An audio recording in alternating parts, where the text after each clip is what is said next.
Fora aquelas outras coisas que tem, né? Vírus que estava lá congelado, bactéria que estava lá congelada voltar, né?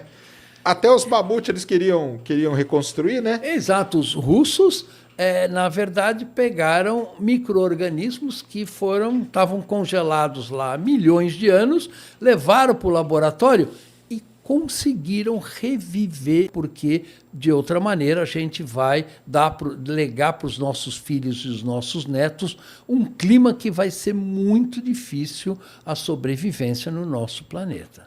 Os gases de efeito estufa são essenciais para o nosso planeta. Se não tivéssemos aquelas 300 partes por milhão de CO2, a temperatura média do nosso planeta seria menos 15 graus Celsius e a gente só teria água congelada.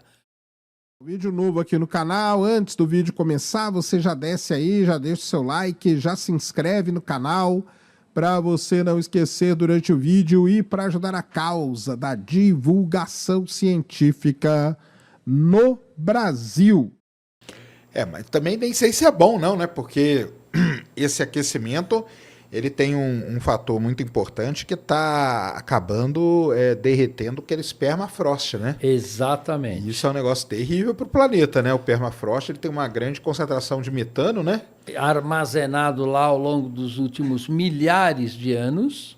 E aí você vai derretendo, vai liberando aquele metano ali de forma direta, né? Praticamente, daqueles buracos lá na Rússia, né? Exato, e Sérgio, tem buracos na Rússia que tem combustão espontânea, eles pegam fogo, né?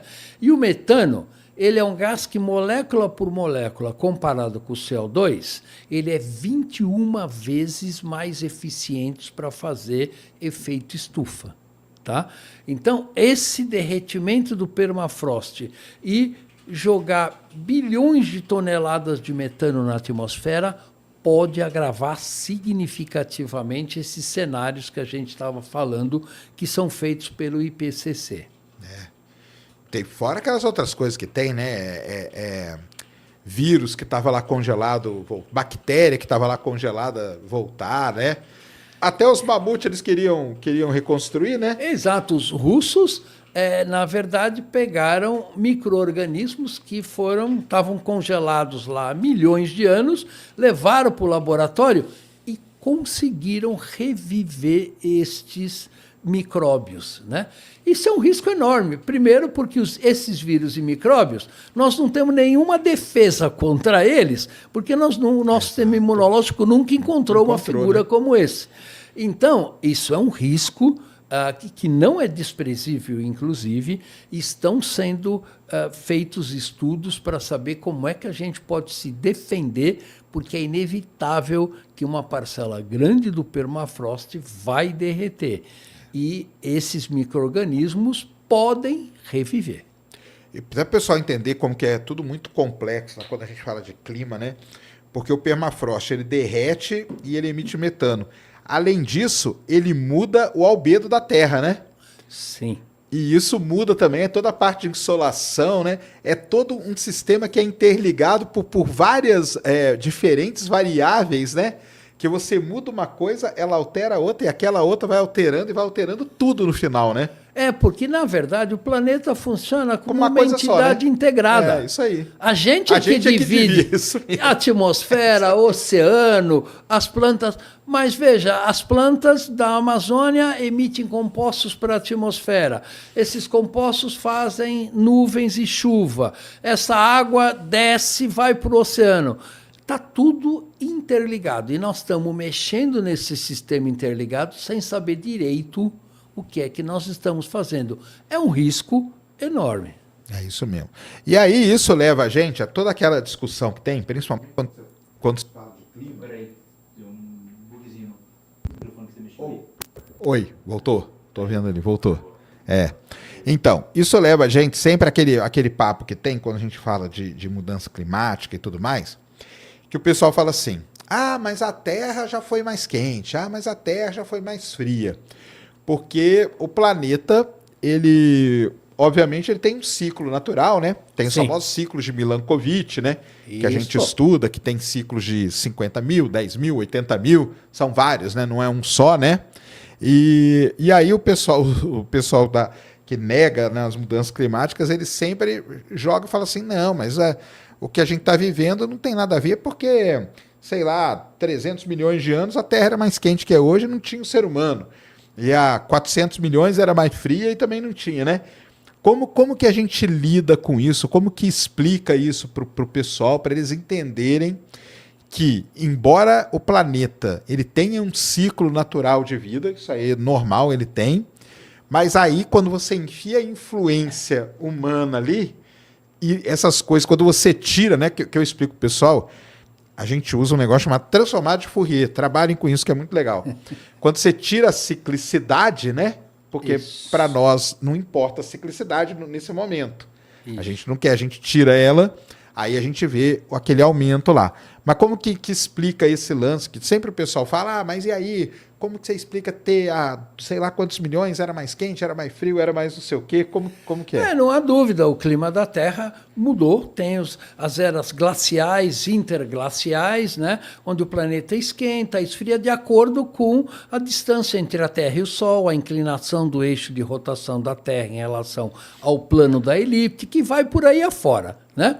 O que acontece, o que está acontecendo agora, não está relacionado com esses movimentos orbitais da Terra em relação ao Sol.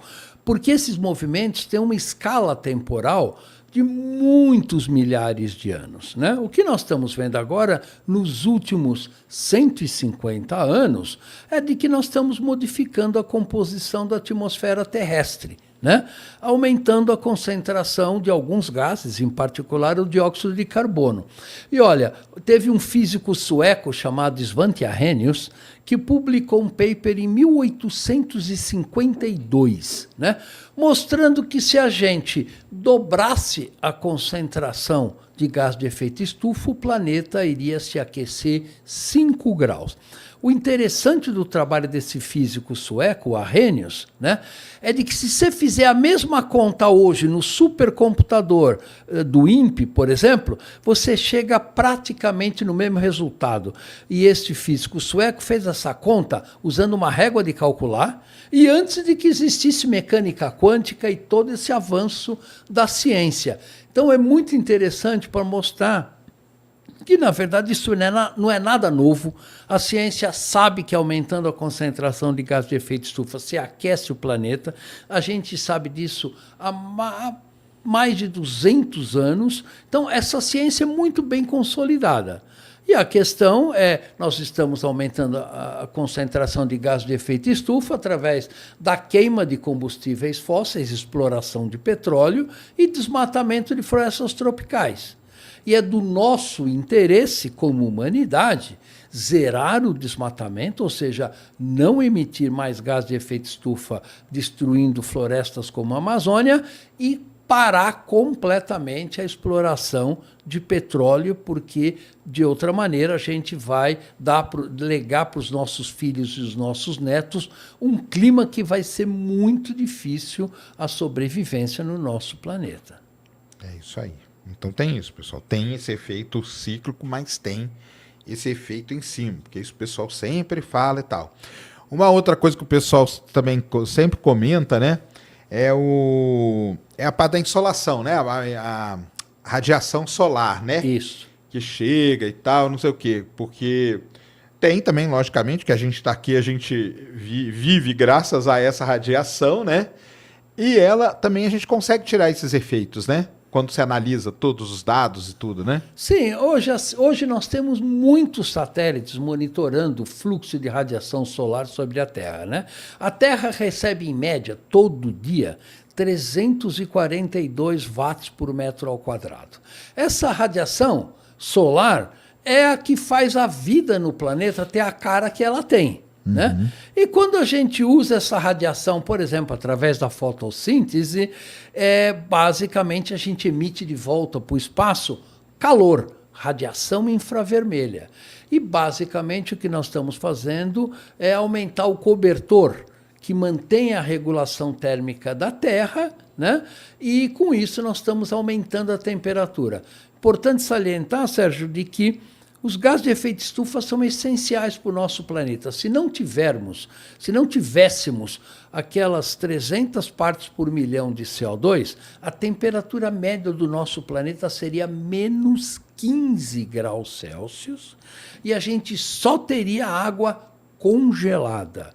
Então, a vida seria radicalmente diferente do que a gente tem hoje.